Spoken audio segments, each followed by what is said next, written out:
As the land use planning process has evolved over the years, we've learned how to improve this process, and the concepts of collaboration and community-based planning have been developed to create a more meaningful dialogue between land managers and the communities that surround these public lands.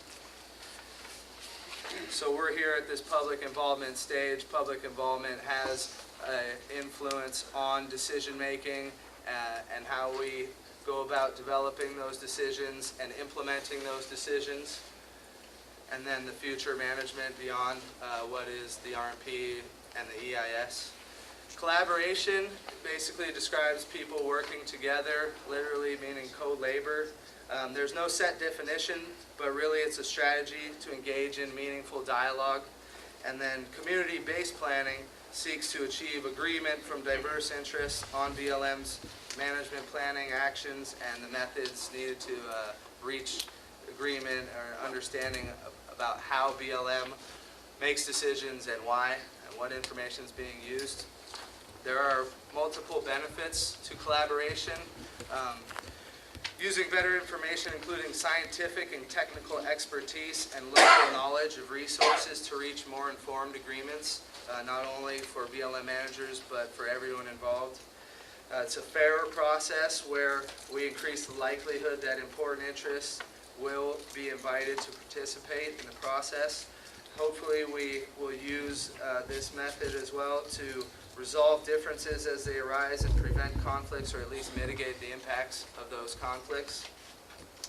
We can improve fact-finding, bringing parties to a common understanding of the facts and underlying issues being tackled during this collaborative process while we prepare an RMP at the EIS.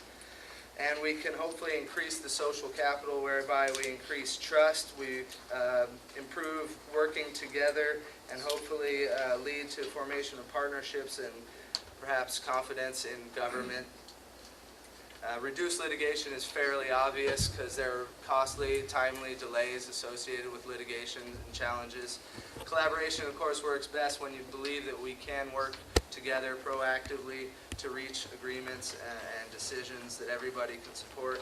Of course, there has to be sufficient decision space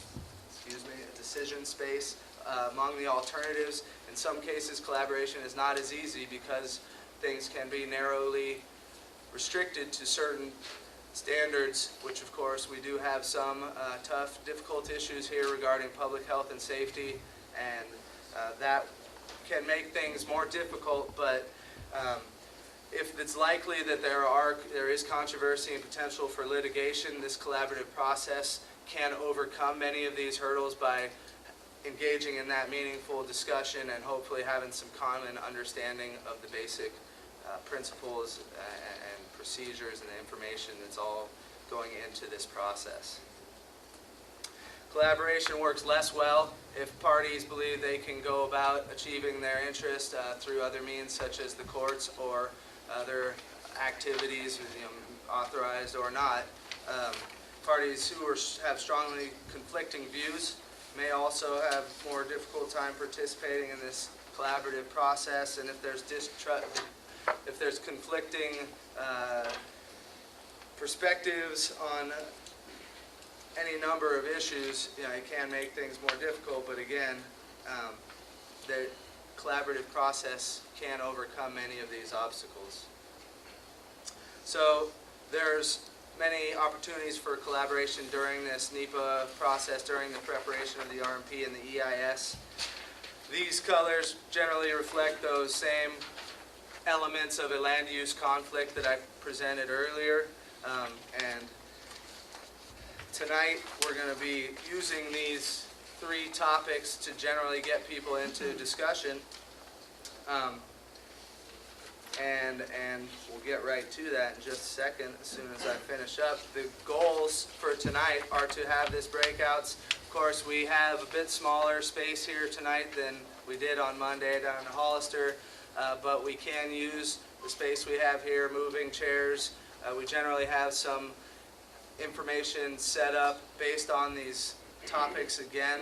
We hope to identify, develop issues and alternatives each group is going to wind up addressing similar issues, questions, and hopefully also pursuing specific interests that you may have, whether that be potential management actions that would be considered within alternatives, or just general issues one may have with the science and information or the scope of this RMP and EIS and what it's going to be including.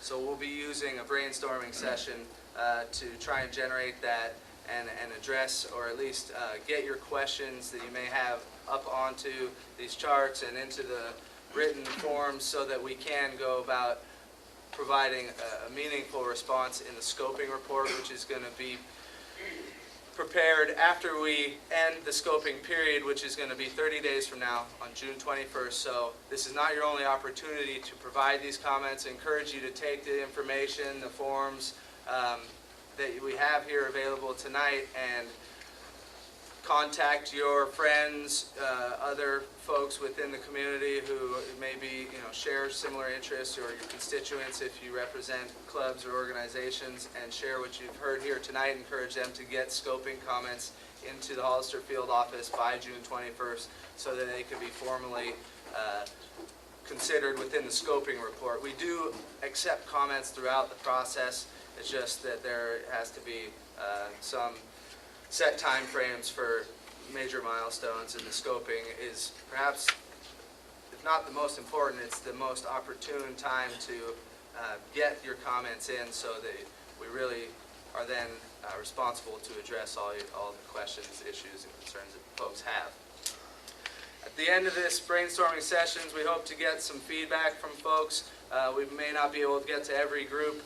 We may have to have some groups here break out. We've got the library facility at our disposal. I was asked to please keep folks generally on the second and third floor. If you do wind up breaking out in groups of 2 or 3, or as many as half a dozen, generally is acceptable. You can go out. There's many tables with lots of seating that you can find, but we want to make sure to respect the library's guidelines. There are students here studying for finals tomorrow, so let's just keep that in mind as well.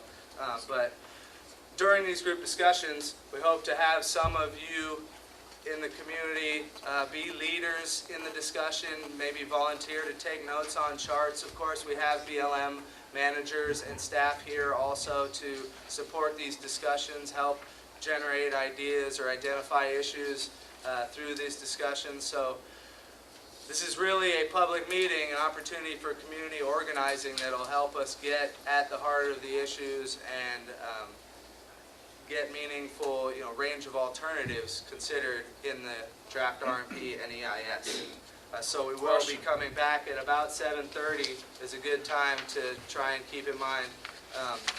And before I close, I do want to allow Steve Chappelle from the American Motorcycle Association to make a statement. He's been very proactive and involved in this process, and I expect him to be throughout, as will I.